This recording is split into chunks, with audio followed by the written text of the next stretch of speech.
Muito bem. Gravando. Meus prezados, hoje nós iremos trabalhar a partir do tópico ou do capítulo que está na apostila, que trata sobre a essência da pessoa do Espírito Santo e a sua função na Igreja de Cristo. Então, iremos trabalhar no aspecto missiológico, evangelístico, mas também iremos entrar um pouco, certo? Já entramos semana passada, vamos entrar um pouco mais hoje dentro da doutrina também do Espírito Santo, porque a doutrina do Espírito Santo, ela se relaciona com a doutrina da Igreja e com a doutrina da teologia prática, da evangelização e missões, tá? Evangelização e missões. Então, quando nós trabalhamos esse assunto, principalmente, segundo ele propõe John Pinnock, tá? Tem um barulho de água aí, ó. Tá dando uma interferência, um barulhinho aí de água. Pois é, o microfone de alguém está aberto. Vamos fechar e abrir só quando for falar. Vamos deixar o microfone fechado e quando for falar, liga o microfone. Senão dá uma interferência e eu fico meio que perdido aqui. Segundo o John Pinnock, tá? A essência da função do Espírito Santo é justamente o quê? Estar ao lado da igreja. Tem um termo utilizado para o Espírito Santo, que é paracletos, tá? Paracletos, que tem o seguinte sentido. O termo kletos tem um barulho aí, ó, um ruído.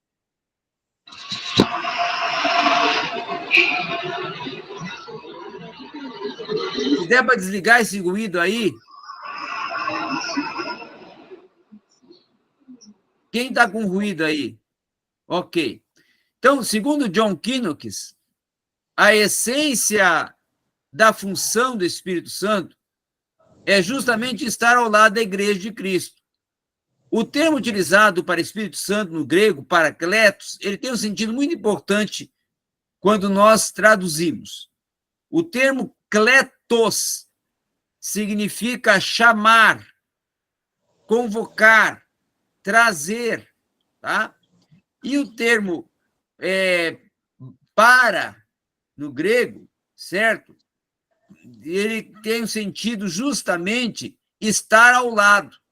Então, é como se estivesse dizendo assim, chamando, convocando, trazendo a igreja para estar ao lado do Espírito Santo.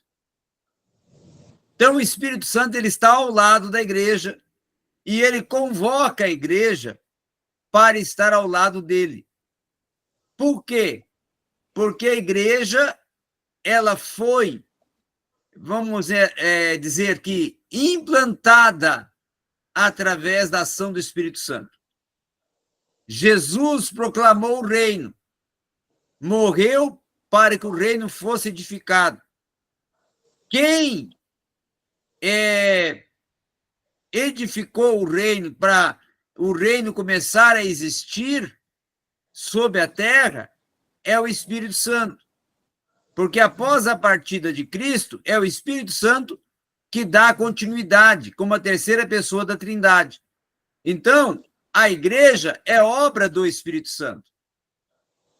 Ela é uma ação, uma obra oriunda da intervenção direta do Espírito Santo na vida daqueles que foram treinados por Jesus e capacitados pelo Espírito para cumprirem a tarefa de testemunhar e, através do testemunho, o surgimento da igreja. Então, a igreja foi conhecida na terra e tornou-se a igreja, o povo chamado para fora, que é o termo utilizado para a igreja é o termo eclésia, chamado para fora. Então, o povo chamado para fora, não é? Fora da onde? Do contexto de mundanismo, de pecaminosidade, de iniquidade, não é?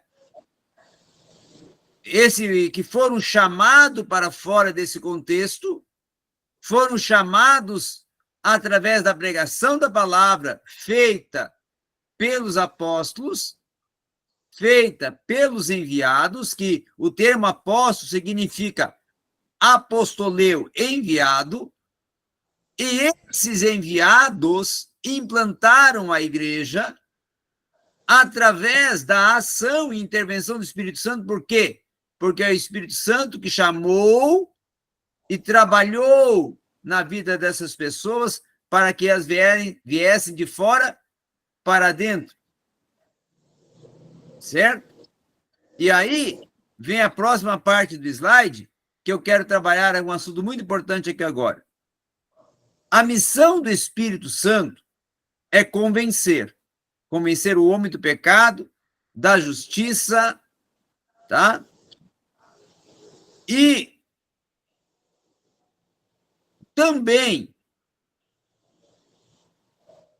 aqui está o homem que é o fator principal da ação do Espírito Santo, porque o Espírito Santo age através da palavra, que é um produto celeste, divino, porque a palavra é inspirada pelo Espírito, mas o Espírito Santo conta com o homem para que o homem seja o instrumento de comunicação, o comunicador, o transmissor desta palavra.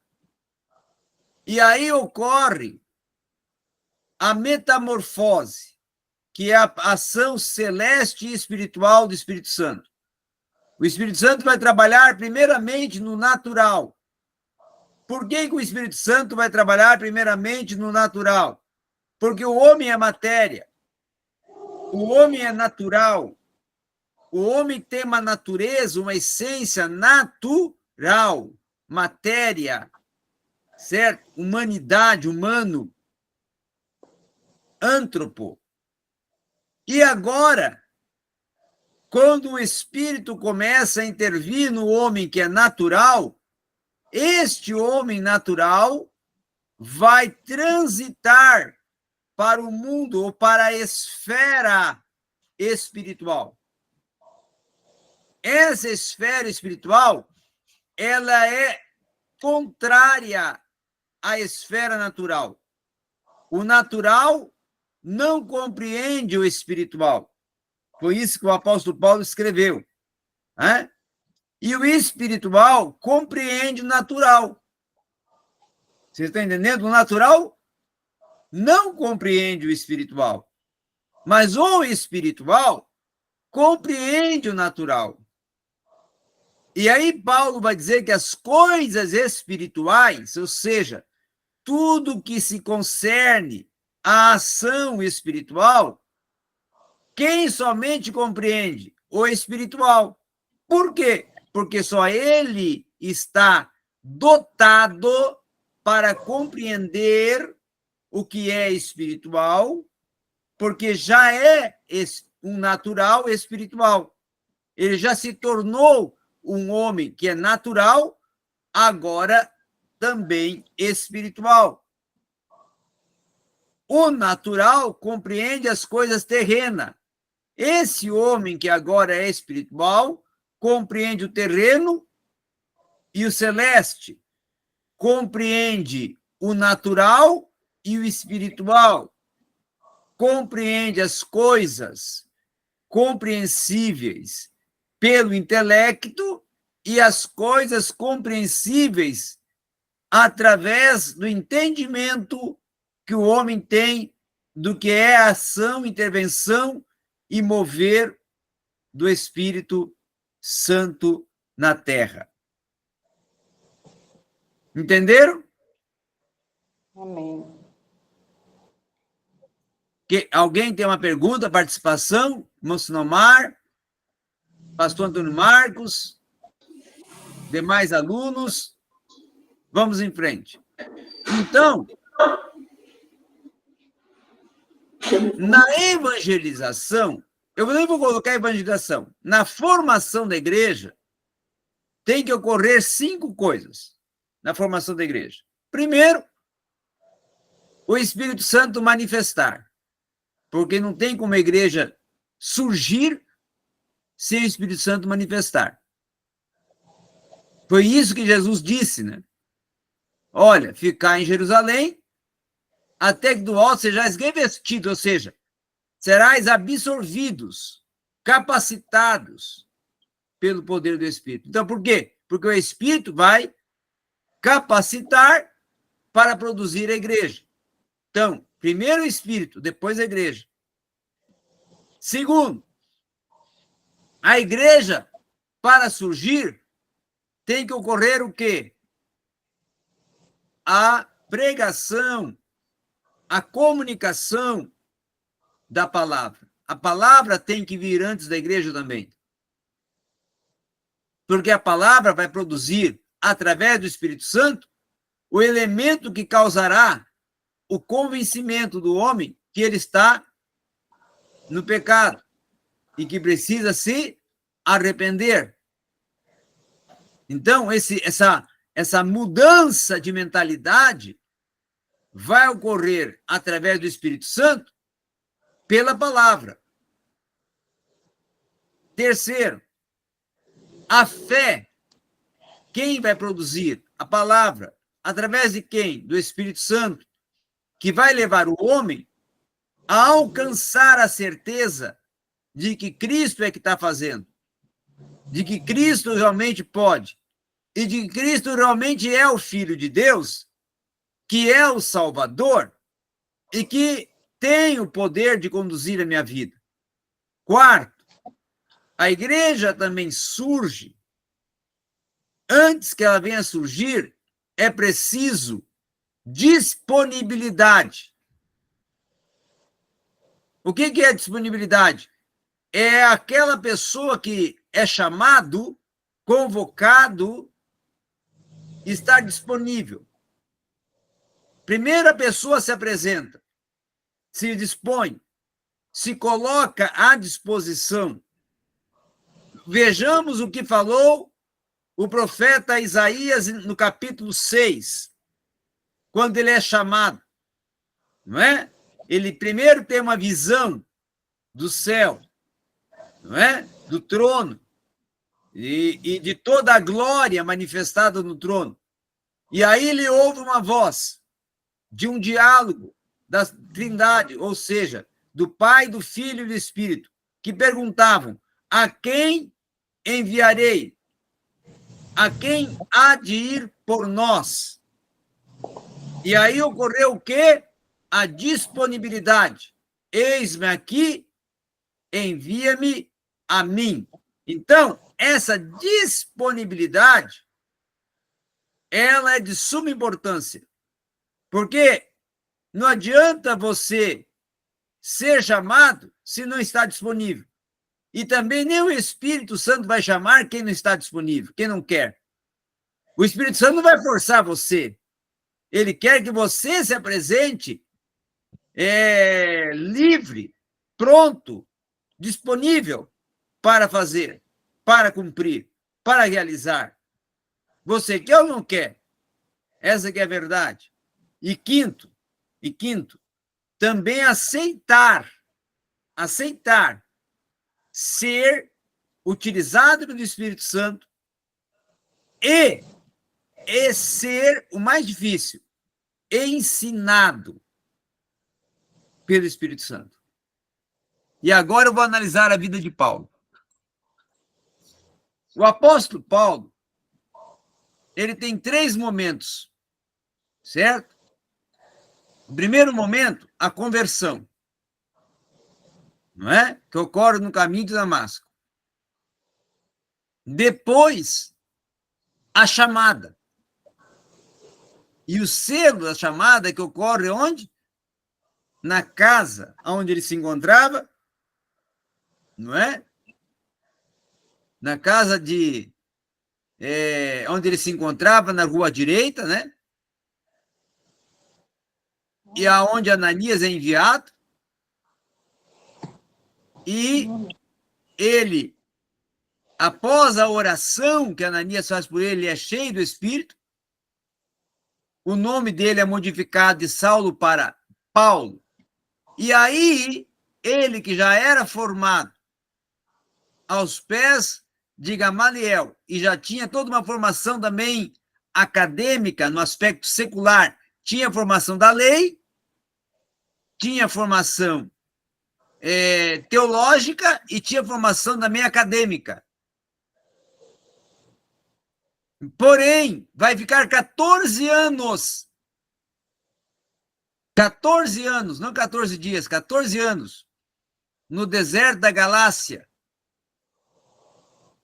sendo formado pelo Espírito Santo, que é um tempo que o Espírito Santo trabalhou na vida dele até deixar ele pronto para cumprir o que estava reservado. E, mesmo depois de formado, durante a trajetória do apóstolo Paulo, toda a trajetória dele foi uma trajetória de aperfeiçoamento espiritual, provação, desafio e de perseverança e paciência e prudência. Que tudo o que ocorre com a vida de Paulo tem um diferencial, o Espírito Santo através de Paulo e o Espírito Santo em Paulo. Então, Paulo era um homem natural que foi absorvido pelo espiritual, enviado após isso para ser moldado, burilado e trabalhado dentro de uma dimensão espiritual que o tornou quem ele foi. Então, eu, Danilo, considero que na vida de um missionário ou na vida de um ganhador de almas, existem 3 etapas: conversão, chamada e aperfeiçoamento. E esse aperfeiçoamento tem 3 tempos: o tempo da formação teológica, o tempo da formação ministerial, e dentre esses 2 tempos, ou perante esses 2 tempos, ou em cima desses 2 tempos, ou acima desses 2 tempos, está o quê? O Espírito Santo formando, aperfeiçoando, trabalhando, comissionando e depois enviando esse que foi chamado.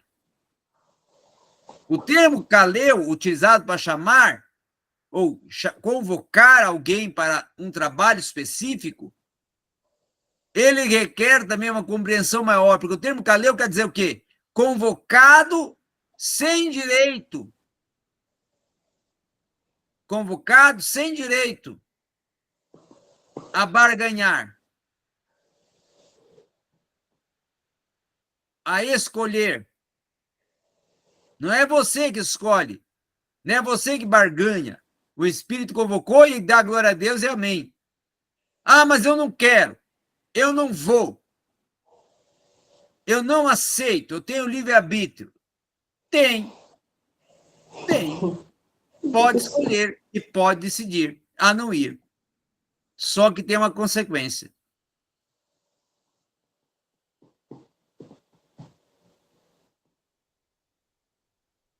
Vocês estão compreendendo? Alguém quer falar alguma coisa?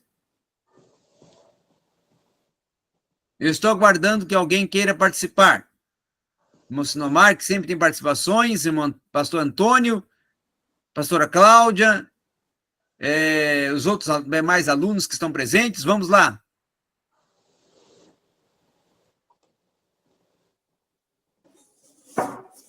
Pastor, por enquanto ainda estou meio perdido, estou tentando me localizar aqui, sabe? Não está dando para formular muita pergunta, não. É um assunto bem novo para mim. Porque, na verdade, pastor, irmão, vamos colocar, vou colocar, eu não gosto de chamar irmão, eu vou chamar patriarca. Na verdade, patriarca é um apelido que eu dei carinhoso, viu? Não estou utilizando aqui nenhuma terminologia pejorativa, certo? É um apelido de consideração. Na verdade, o que acontece? Muitas pessoas pensam que a igreja surge do acaso. Ou até tem pessoas que pensam que a igreja é um caminho de negócio. Na realidade, hoje é pensado muito isso. Porque esse tempo atrás não, há uns 4 anos atrás, minha esposa estava vindo do serviço e ela ouviu uma conversa no ônibus de 2 mulheres. Uma falando para a outra, agora meu marido acertou, vai ficar rico. E aí ela disse, a outra perguntou para ela, que serviço ele entrou, que profissão agora ele conquistou? Não, agora ele vai ser pastor. Alugou uma sala lá e vai abrir uma igreja. Logo, logo está com dinheiro. Então, tem muitas pessoas que pensam que a igreja é uma casa de comércio. E pior, que tem se tornado uma casa de comércio. O pior é que muitas são mesmo. Certo? E aí é que eu agora venho aqui essa aula para falar que a igreja, ela não é um produto do homem. É um produto do Espírito Santo. Vocês estão entendendo a importância de nós compreendermos que a igreja é um produto do Espírito Santo? É uma ação do Espírito Santo? A igreja não nasce na terra. A igreja, ela manifesta-se na terra, nasce como corpo, né, na terra, porém ela foi proposta no céu. Foi projetada no céu. E a igreja é o corpo de Cristo celeste na sua formação terrestre.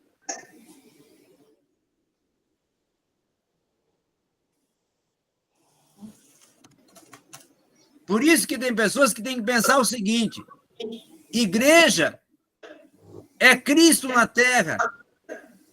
Com ela eu não posso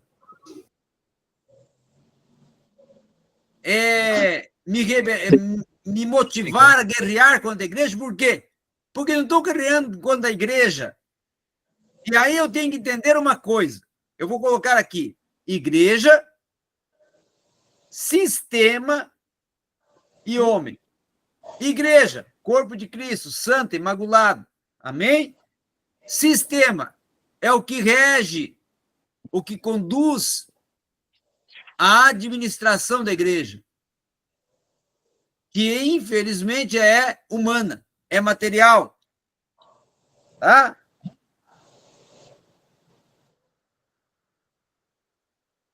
Visa lucros, não é?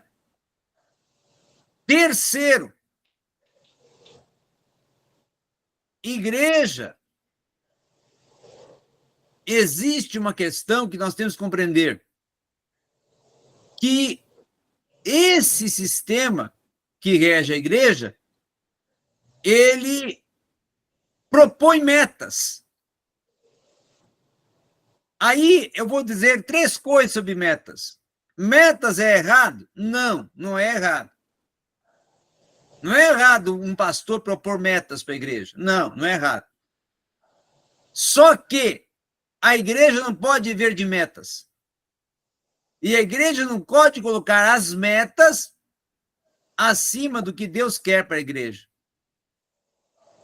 E tem que ver que se essas metas as metas do Espírito Santo para a igreja.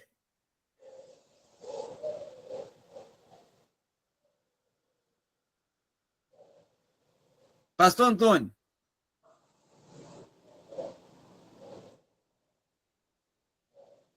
Pastor Antônio levantou a mão para falar. Não, olha só para a pastora Cláudia desligar o microfone dela, que está dando microfonia. Então, vocês estão entendendo o que eu estou falando?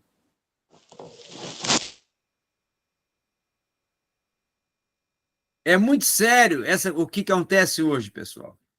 É muito sério. E quando se trabalha com missões, trabalha com evangelização, aí eu pergunto primeiramente, qual é a motivação, qual que deve ser a motivação da evangelização? Ganhar almas para Cristo. Só.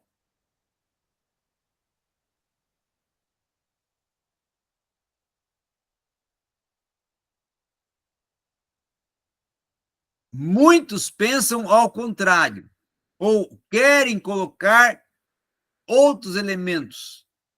Mas eu vejo evangelização como ganhar almas. Não adianta também uma igreja que tenha...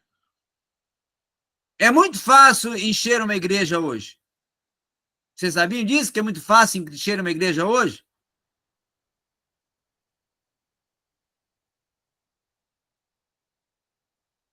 O Brasil é muito americanizado, né? Muito inglês, muito, vamos dizer assim, inglesado. Então, qualquer manifestação ou onda que surge vinda de fora do Brasil para dentro causa um crescimento, causa um resultado, causa uma expansão. Vocês estão entendendo?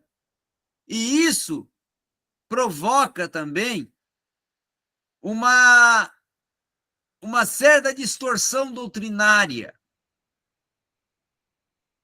Porque a igreja não pode pensar que ela vai crescer por causa de inovações. Eu vou colocar uma inovação aqui, porque essa inovação vai gerar um crescimento na igreja.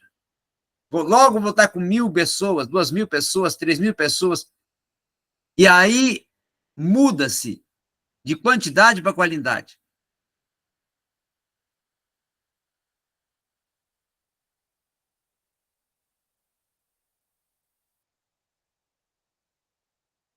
Amém? Amém. Vocês estão compreendendo? Sim. Eu trabalho com uma igreja em que lá eu sou considerado como um vice-presidente da igreja. Só que a igreja é em Londres. E eu moro no Brasil. Mas, o que acontece? A visão da nossa igreja não é chegar aqui no Brasil e mudar. Até porque não temos essa visão. Brasil como um local para implantar igreja. Não. Nós temos um projeto de ganhar almas a nível mundial. Se um dia chegar no Brasil, glória a Deus. Agora, tem muitos brasileiros que, para conquistar almas, não vou dizer conquistar almas, para encher uma igreja, muda o nome da igreja para inglês. Não é? Não sei o que lá, church. Church. Aí começa a usar a nomenclatura church, não é? Para causar como é que eu vou dizer assim, uma atratividade. Uma atratividade. Atrai. O nome atrai. E aí eu faço uma arquitetura no salão, na estrutura da igreja, não é? E essa arquitetura também traz. Se eu colocar, por exemplo, tiver dinheiro, né? Colocar globos de ouro, luzes de neon e pintar uma parede de preta com refletores, colocar lá um painel, não sei o que lá, church, não é? Rapaz, logo, logo a igreja cresce. Mas cresce sem vida. Cresce sem vida.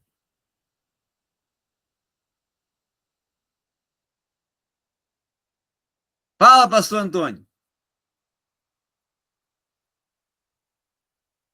Pastor Antônio levantou a mão, pode falar. Primeiramente, a paz do Senhor Jesus a todos, né? É forte.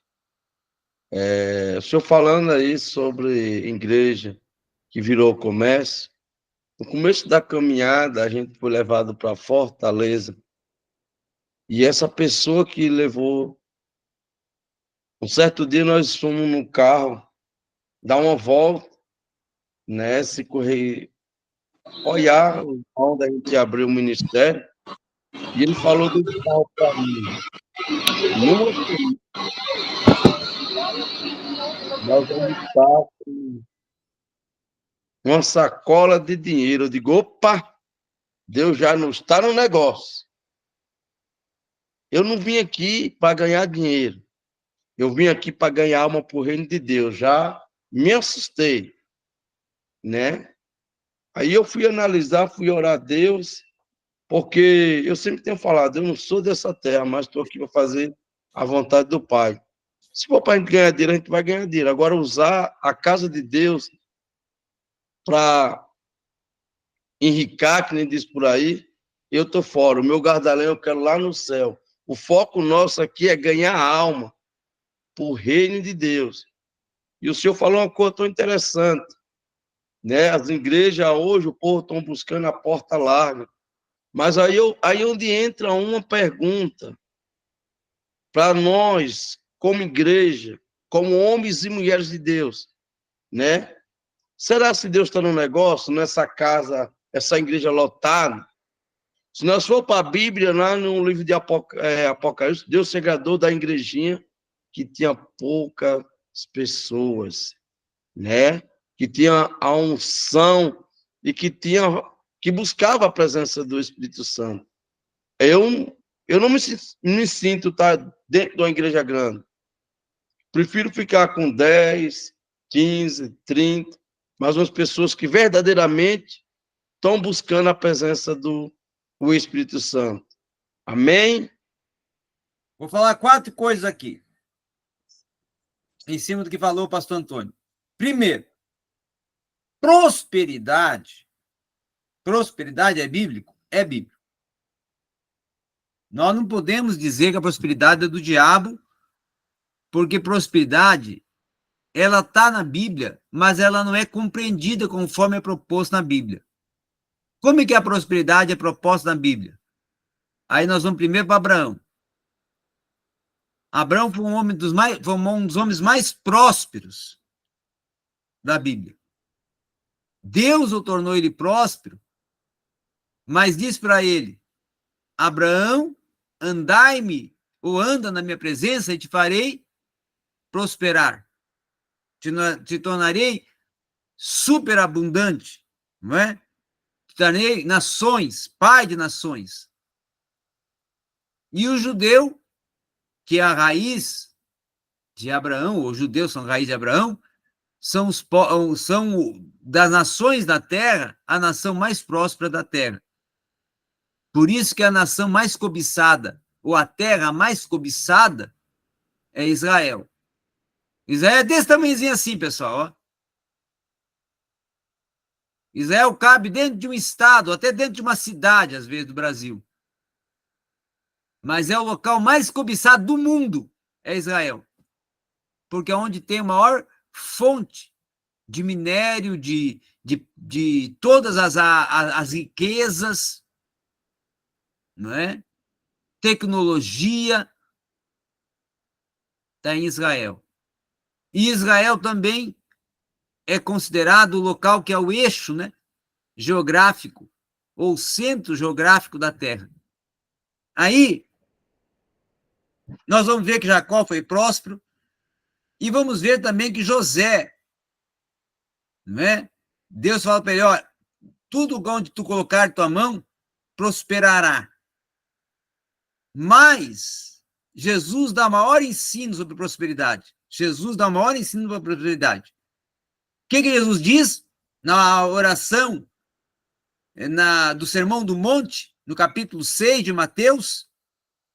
Buscai primeiro o reino de Deus e as demais coisas,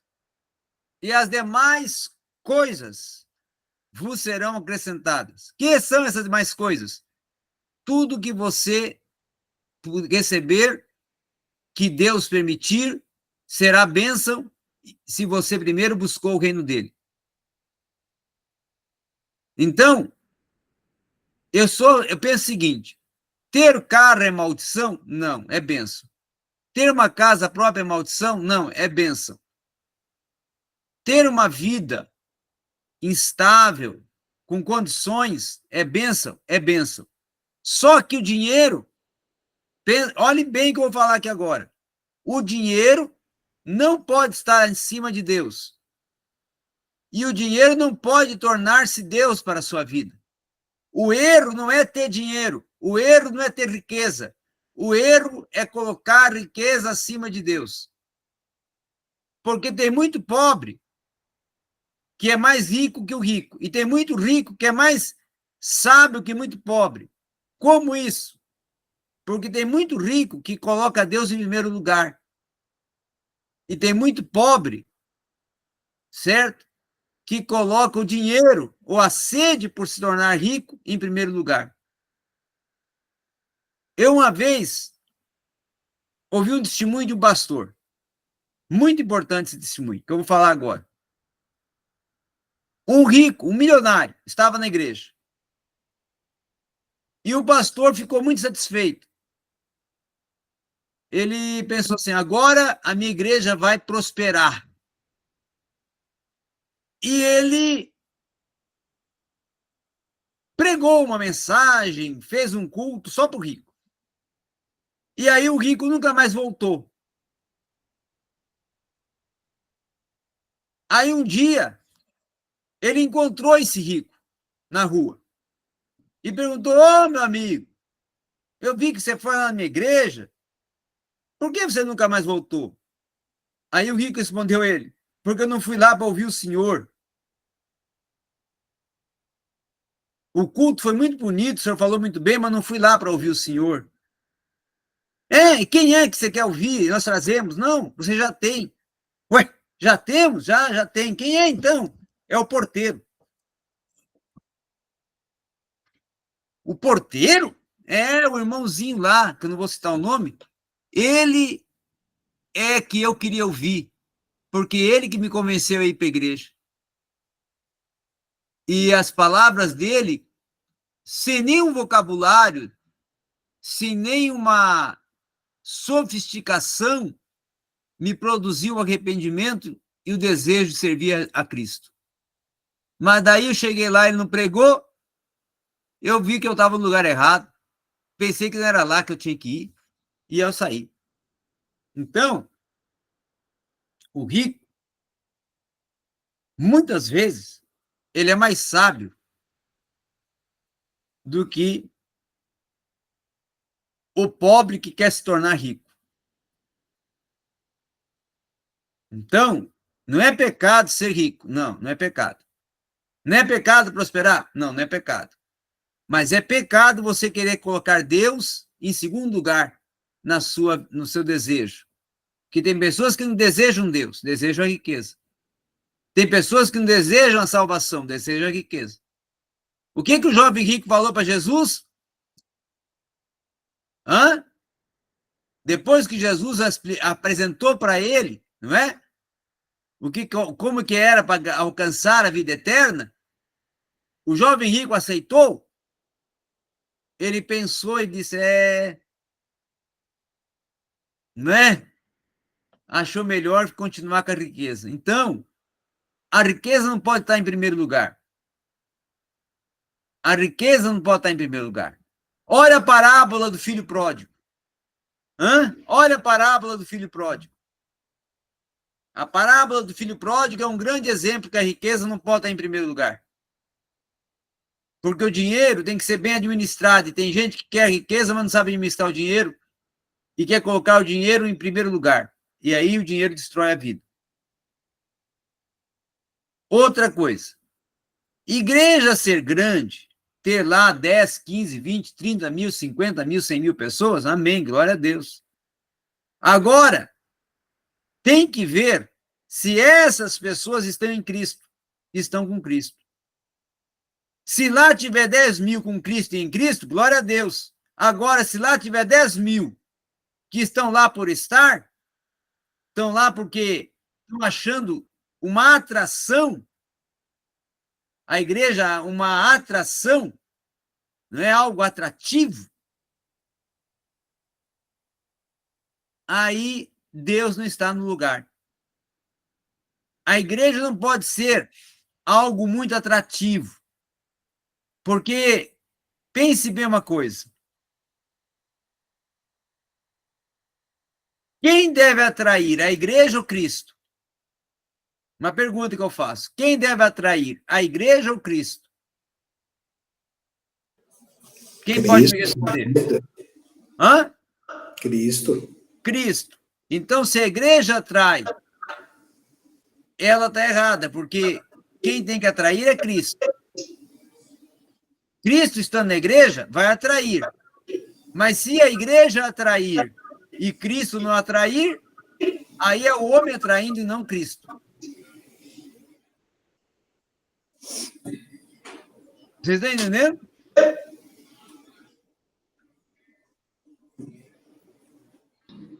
A igreja é comunicação visual, é pintura, é fachada, é idolatria. O coração é o Cristo, Cristo Rei. A alma da igreja é Cristo Jesus, velho. Sim, a alma da igreja é Cristo. Pense, coloque sempre isso na cabeça. A alma da igreja é Cristo. Se Cristo estiver presente, glória a Deus. Agora, se Cristo não estiver presente, não adianta ter tudo isso e não ter Cristo.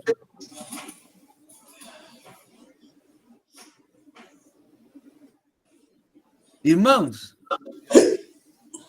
eu já vi Cristo operando em igrejinha. Rapaz, não é que eu sou saudosista, ou que eu só falo em África, tá? Não é que eu sou saudosista e que só falo em África. Mas os cultos na África, que até se um brasileiro vai lá, pensa que é um centro de macumba, tem mais Cristo do que culto aqui no Brasil.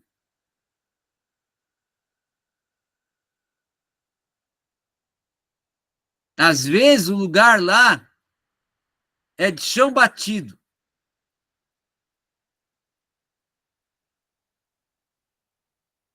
Mas as pessoas passam 6 horas de culto sem cansar e sem pensar em desistir de participar do culto. 6 horas de culto. Não é 1 hora, não. 6 horas. Ininterrupta. Direto. E passa rapidinho essas 6 horas.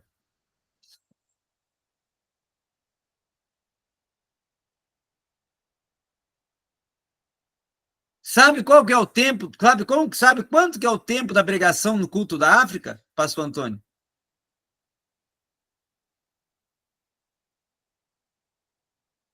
Seis horas. Hã? Fala, pastor Antônio. Eu quero voltar lá atrás. Não, mas responde a primeira pergunta aqui. Quanto que é o tempo da pregação na África? 2 horas de relógio?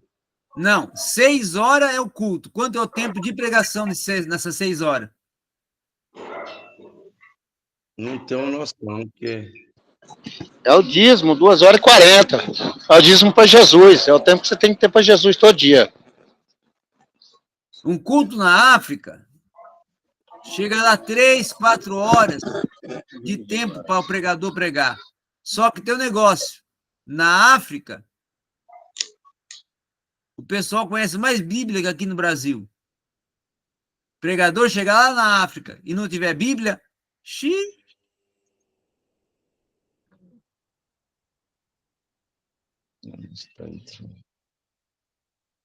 Tá por fora quem pensa que os africanos não conhecem Bíblia. Leem mais Bíblia que brasileiro.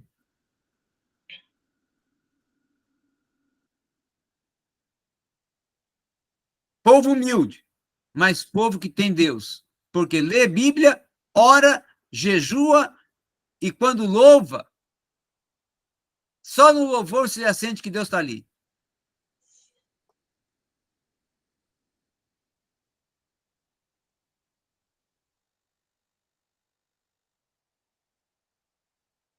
Amém? Fala, pastor Antônio, o que você ia falar agora. Volta lá atrás. Voltando lá atrás, falando sobre o rico, o meu ponto de vista, eu acho que quando ele entrar dentro da igreja, ele vai entrar, a riqueza dele vai ficar lá da porta para trás. Ele vai entrar como obreiro dentro da igreja. Não é porque ele é rico que eu vou... Não, vou pregar normalmente. Só que ele vai entrar dentro da igreja e a riqueza dele, completamente, ele vai ser um irmão como os outros que estão ali. Temos que tratar igual, de igual para igual. Amém? Esse é o meu ponto de vista. Eu vou falar uma coisa para vocês. Riqueza. Você sabia que o rico, aquela pessoa que tem dinheiro, ela não precisa mostrar que tem e nem gosta de mostrar que tem? Quem gosta de mostrar que tem dinheiro é quem não tem.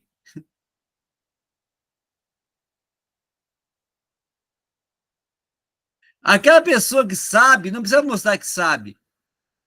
Porque o que quer mostrar que sabe é o que não sabe. Vocês estão entendendo agora?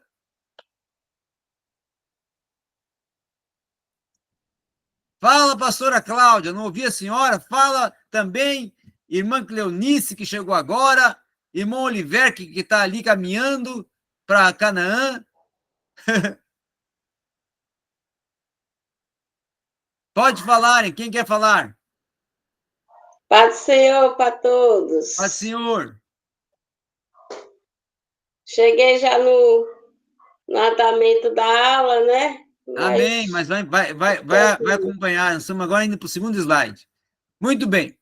Então, uma igreja cheia do Espírito, ela é uma igreja missionária. Por que a igreja cheia do Espírito é uma igreja missionária? Porque o Espírito é o autor da obra missionária. O Espírito é o autor da obra missionária. Então, uma igreja cheia do Espírito, ela é proclamadora do Evangelho. Ela conduz as pessoas para a rua. A igreja em Jerusalém, quando após o Pentecostes, por que a igreja em Jerusalém crescia? Me dê 4 fatores da igreja em Jerusalém crescer após o Pentecostes. Quem pode dar? 4 fatores da igreja em Jerusalém crescer após o Pentecostes. Quem quer responder essa pergunta? Eu creio que crescia porque eles realmente iam de busca para converter alguém, para realmente anunciar as boas novas, né? A perseguição também é um fator que fez com que eles se espalhassem e buscassem pontos mais distantes. Qual foi a igreja em Atos Apóstolos que mais cresceu e mais motivou a sociedade? Quem pode me responder?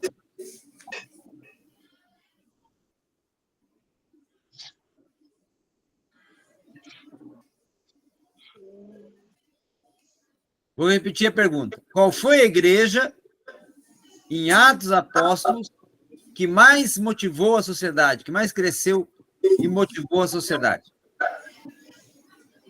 Não sei dizer.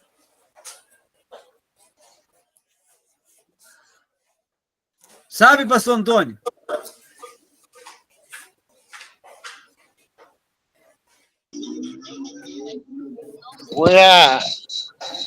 no caso, é a igreja, no caso, é evangelismo. Evangelismo. A igreja Não, eu evangélica. estou perguntando Devido à simplificação da Bíblia. Não, mas qual é Por o isso que nome da cresceu igreja? lá. Qual que é o nome da igreja? Eu acho que é apostólica romana, né? Não, a igreja apostólica manda aí é lá catolicismo, aí é lá o padre. Nós estamos falando de Atos Apóstolos. Igreja primitiva. A igreja que mais cresceu, qual foi, pastor Antônio? Não é Lá de nossa Atos Pentecoste. Hã? Igreja primitiva, pentecostal. Sabe qual foi a igreja que mais motivou? Que mais motivou? Em Atos Apóstolos? Vocês querem saber? Querem saber? Sim, Quem quer queremos. saber, diga aleluia. Aleluia.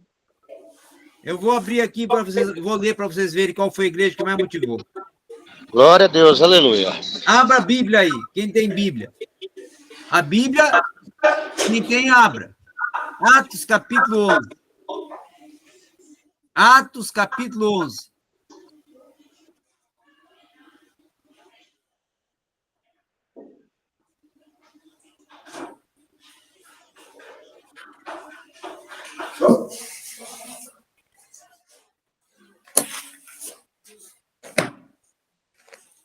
Todos acharam? Olha aqui. Eu vou começar lendo o versículo 19 a seguir, tá?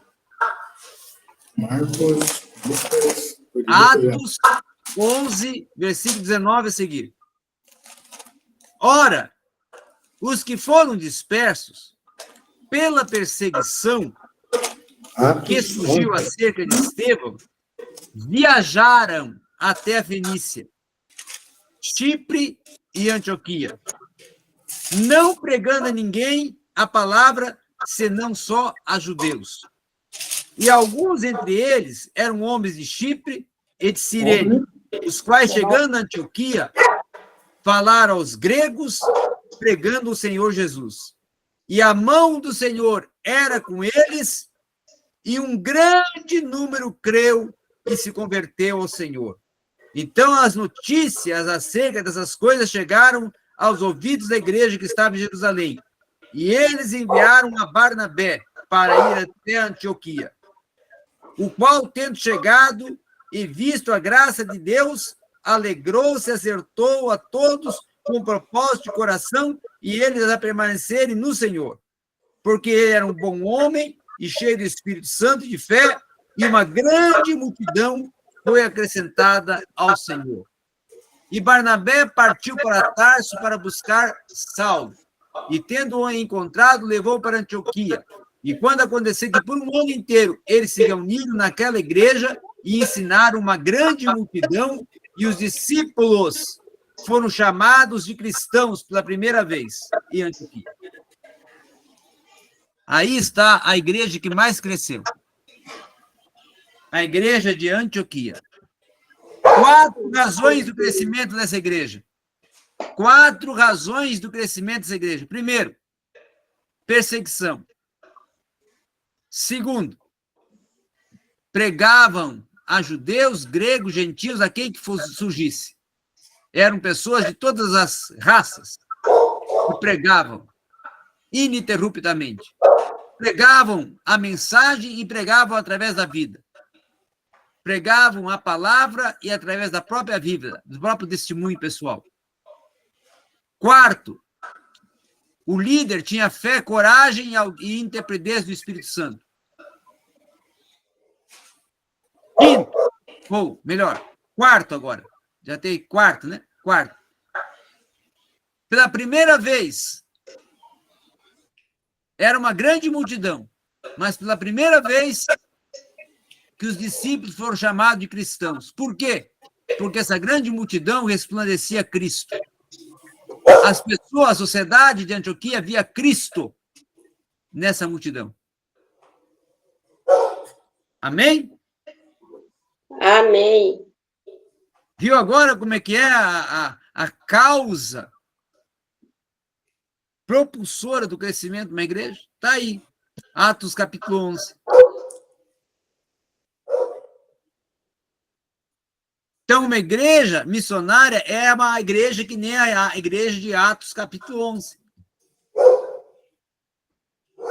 Ganha almas, mas também impacta através do testemunho, através do exemplo e através do padrão de vida que leva. Cristo está na frente e a retaguarda sobre essa igreja, e aí a obra de Deus nesta igreja é diferente.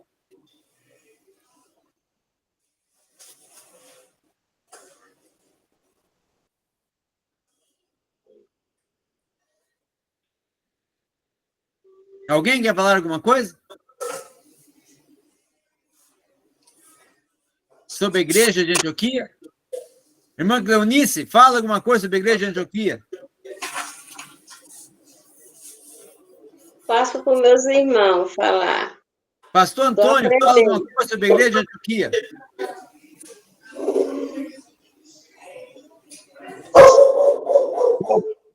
Dá continuidade, a gente aprofundar mais.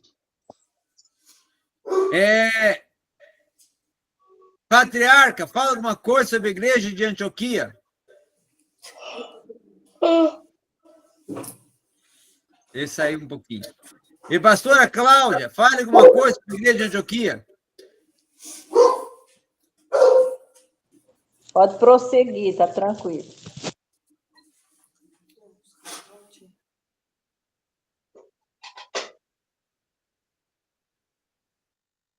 Irmão Silmar, quer falar alguma coisa sobre a igreja de Antioquia? A igreja cristã evangélica não é uma só, não? Então tinha acertado antes, não, pastor? Pera aí, vamos por lá, que senão aí se eu me põe meio errado, é o primo. Igreja cristã evangélica não é uma só? Na igreja porque... Não, porque... não, né? Hã? Cristã evangélica. Mas porque se eu procurou lá da África, lá eu falei, né? Igreja evangélica, é a cristã, ó. Aí a resposta foi cristã. Não é uma igreja cristã. Não, a católica não, mas eu tinha respondido. Apostólica romana? Não, depois eu falei ela também, mas pode dar uma olhada aí, que eu tinha resumido primeiro. Não, mas a igreja apostólica romana nem está lá em Atos. Pois é, não está não. A apostólica romana aí, no caso, é católica. Você falou apostólica romana, aí eu corrigi, que não existe em Atos. Bom, pois é, não, isso aí teve a correção, mas eu também falei a outra opção. Não, mas eu deixo para lá. Evangélica é denominação. Nós estamos falando aqui igreja sem placa. Igreja.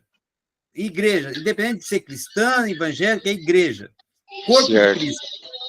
Correto. Irmão Sinomar, alguma coisa a falar da igreja de Antioquia? Não, pastor, eu estou meio precisando de estudar mais. Então, vocês veem uma coisa. Eu quero falar alguma coisa sobre a igreja de Antioquia aqui para vocês. Primeiro, essa igreja, ela nasceu no momento dos mais difíceis da igreja. Por quê? Porque aqueles que pertenciam à igreja de Antioquia, pastor Antônio Marcos, eu gosto da sua participação. Abra aí a câmera para mim ver o senhor e nós ir conversando. Abra a câmera aí, pastor. Pastor Antônio Marcos, abre a câmera.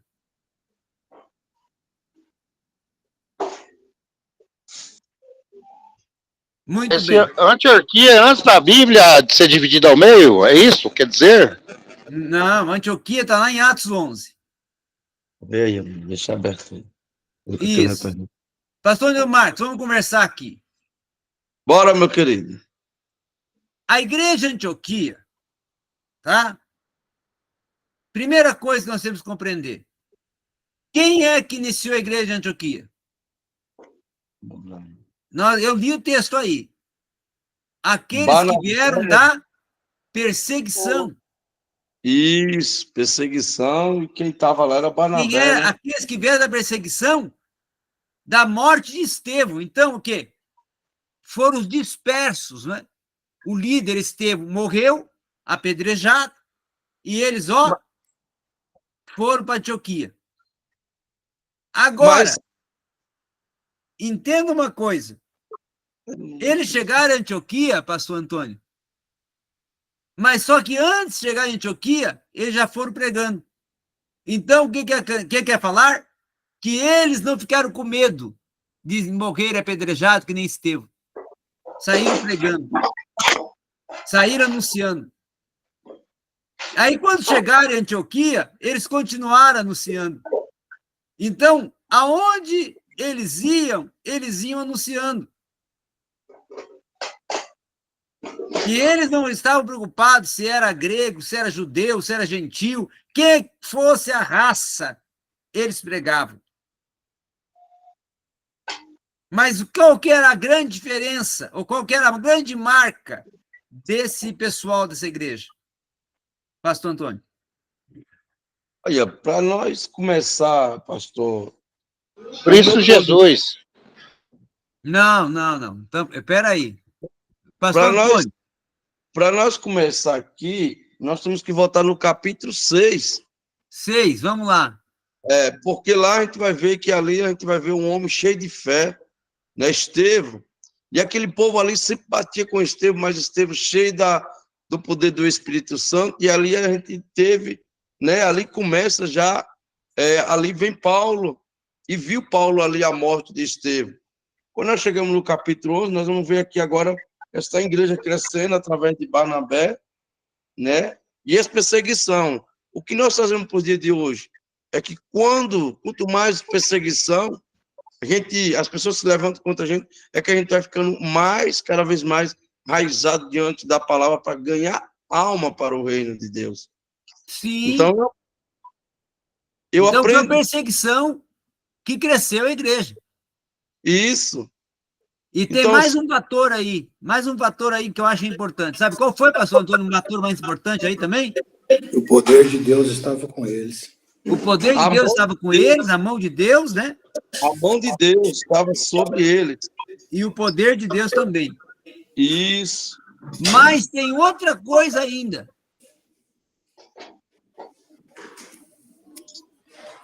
Os discípulos estavam ali. Eu vejo aqui que eles estavam sempre buscando. Quando as pessoas se levantavam, eles estavam reunidos. O objetivo, e que eu expliquei, nós vamos ver aqui no verso 21, né? E a mão do Senhor, e cresciam números grego, ele não escolhia para que eles iam pregar. Todos que apareceram no frente deles pregavam a palavra de Deus. Mas tem uma coisa aqui que eu acho muito interessante e importante. Foi a primeira vez que os discípulos foram chamados de cristãos, foi na igreja de Antioquia. Verdade. Mas e por que foi? Por que eles foram chamados de cristãos pela primeira vez?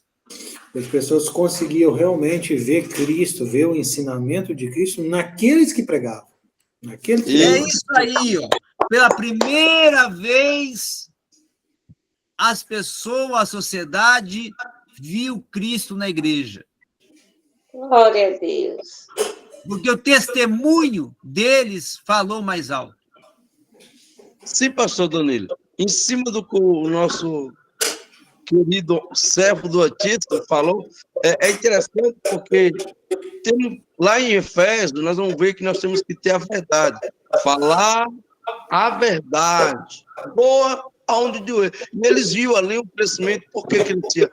Porque as pessoas verdadeiramente estavam pregando com amor, palavra forte, mas com a verdade. E eles viam Cristo neles porque eles tinham testemunho de vida. Aleluia. Glória a Deus. O testemunho pessoal. Aonde cada um membro da igreja de Antioquia aparecia, a sociedade via Cristo nele.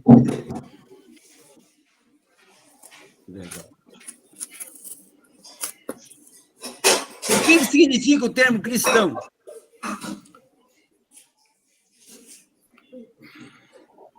O que significa o Imitador termo do cristão? Cristo, pequeno Cristo, né? O termo cristão significa Cristo nele.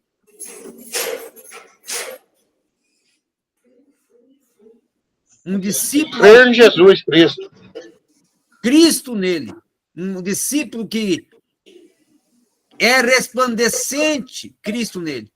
É visível, Cristo nele. Amém. Vamos em frente.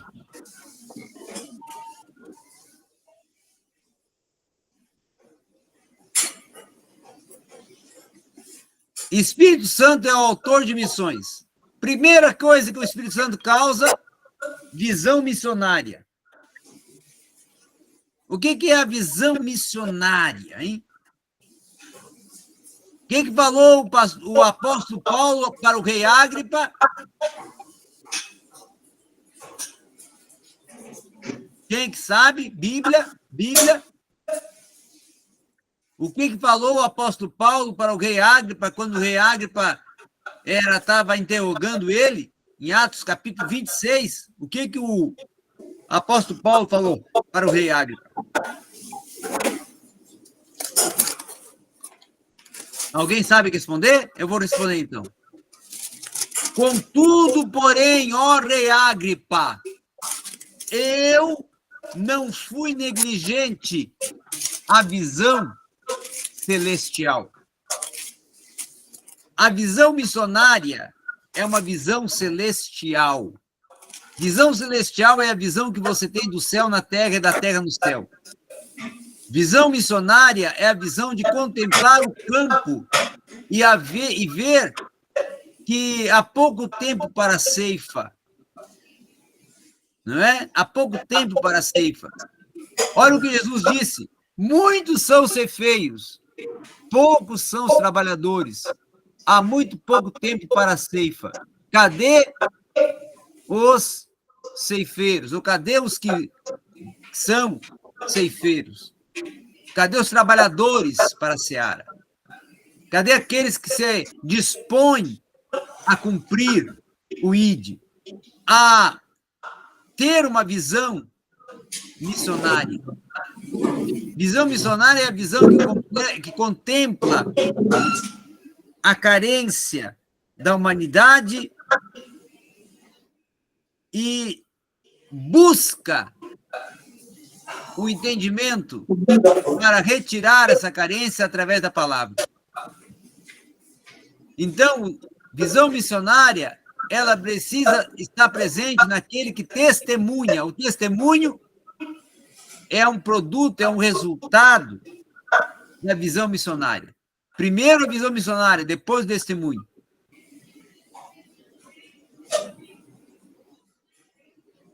Barreiras a serem vencidas.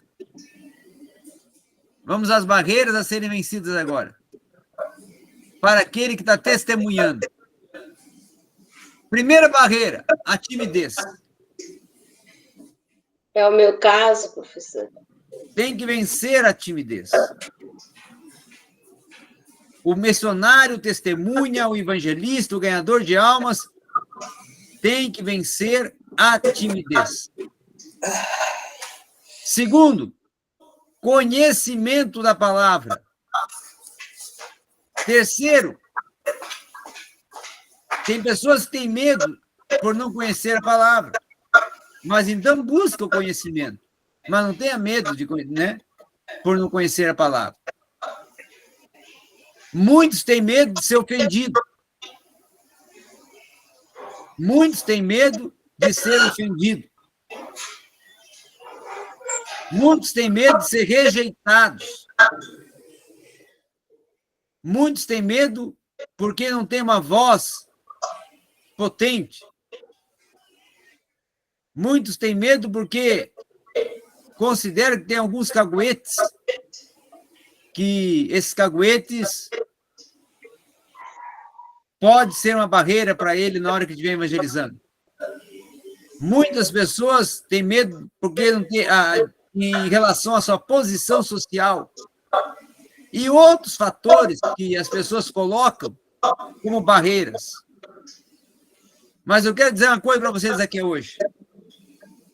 Não existe barreiras para aquele que é revestido do Espírito Santo, porque o Espírito Santo concede autoridade, poder, capacidade e condiciona com os dons espirituais.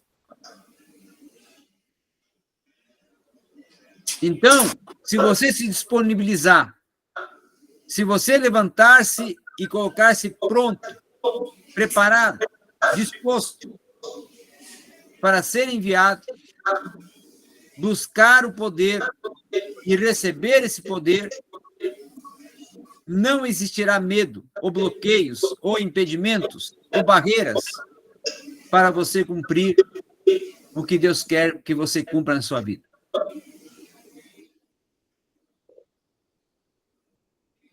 Vocês estão entendendo? Amém.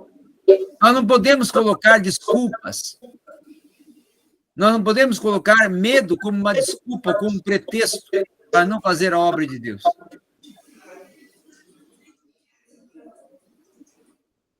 Vamos em frente. Outros motivos pelos quais não evangelizamos. Primeiro, muitos esquecem, passam o dia inteiro, uma semana inteira, um mês inteiro, não ganham uma alma para Cristo porque ele esquece que a missão dele nessa terra é ganhar almas para Cristo. Outros, procrastinar. O que é procrastinar? Procrastinar é a pessoa que ela abandona uma missão que foi dada a ela e depois ela fica com a consciência pesada. Ela fica se cobrando. Mas na hora de se apresentar, ela sempre coloca desculpas, motivos que impedem ela de fazer. E depois, quando vê os outros fazendo, fica com raiva, fica contrariada, fica revoltada. E aí começa a colocar dificuldades e ficar com a consciência também pesada, porque ela teve oportunidade, não fez, e os outros foram e fizeram, e aí fica naquele questionamento. Então, procrastinar torna-se até uma doença. Torna-se até uma doença espiritual. Tempo. Tem pessoas que têm tempo para tudo, mas não tem tempo para evangelizar. Preparação para as realidades atuais. Nós temos que estar preparados para as realidades atuais. Então, muitos falam que não estão preparados para realidades atuais para evangelizar. Então, se prepare. Então, busque o entendimento das realidades atuais, se prepare para alcançar uma preparação para enfrentar essas realidades atuais, contextualizar com o que precisa contextualizar com elas, e elas serem uma oportunidade maior ainda para você cumprir a missão e ganhar almas para Cristo. Alguém quer participar? Irmão Antônio, irmão Sinomar, pastora Cláudia, irmã Cleonice, vamos em frente? Vamos em frente. Pode dar continuidade, professor. 9 horas e 4 minutos. Daqui a 10 minutos eu acabo. Os cristãos são os únicos que têm vergonha do seu mestre. Vocês sabiam disso?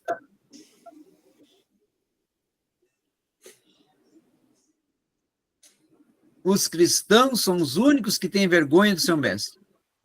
Tem pessoas que têm vergonha de falar que é cristão, porque se calam e não defendem a sua fé.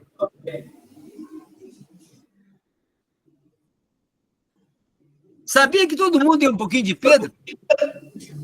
Você não é amigo dele? Você não era discípulo dele? Eu não conhecia. Não foi isso que Pedro fez? Esta palavra Jesus direcionou para a igreja e não para os ímpios, né? Mateus 10, 33. Vamos ler Mateus 10, 33. Estou ouvindo tudo. Mateus 10, 33.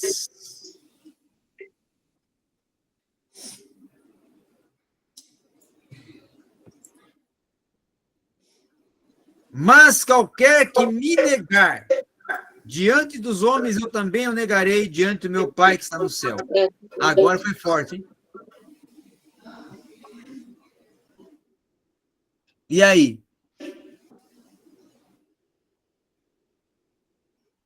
Qualquer que me negar diante dos homens, eu negarei diante do meu Pai que está no céu. Então, ouvindo tudo isso, nós podemos responder o quê? Uma pergunta inicial, né? Porque temos tanta dificuldade em evangelizar. Quantas pessoas já sentaram ao seu lado, num barco, no ônibus, no avião, na escola, serviço, no jardim, e você simplesmente os ignorou num desses pontos? Quantas pessoas já passaram ao seu lado, e na mesma direção consigo, e você não se aproximou?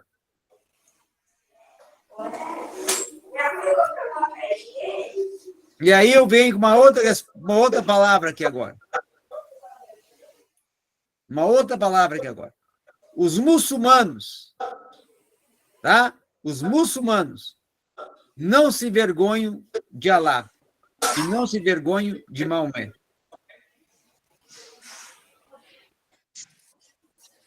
Tá? Maomé e os mormons, né, não se envergonham também de Joseph Smith. E os budistas não se envergonham de Buda. Por que nós se envergonhamos de Cristo?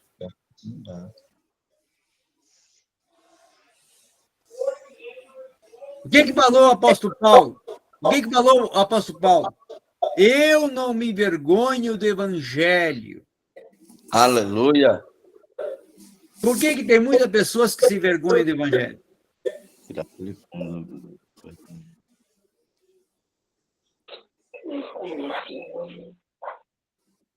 é muito abençoada, Jesus. Vamos mais uma aqui agora para encerrarmos. Não podemos criar barreiras para cumprir o ID. Tá?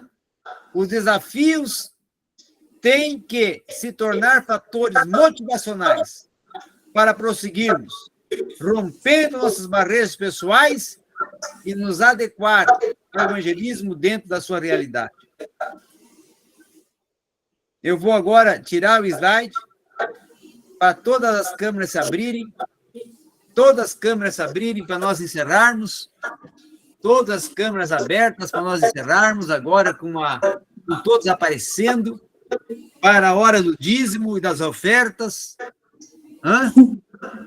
Dízimos e as ofertas alçadas, todas as câmeras abertas para o dízimo e oferta. Dízimo, fala dízimo para dar aquele sorriso. A pastora Cláudia pode abrir a câmera.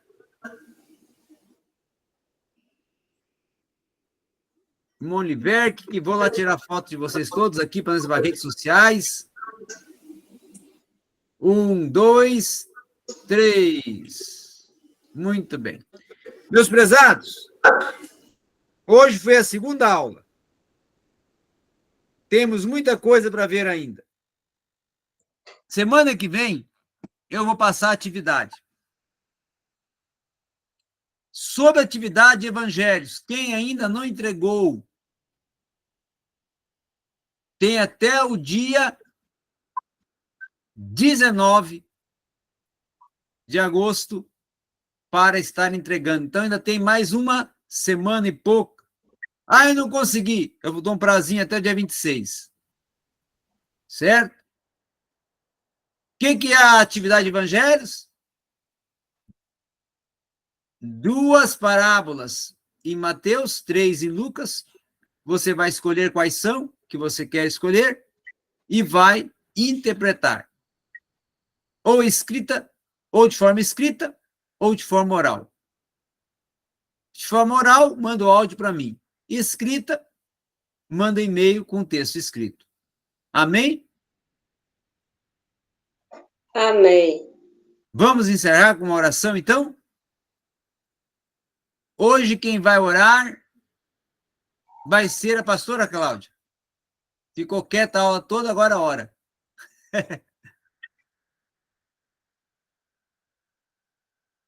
Pastora Cláudia, presente?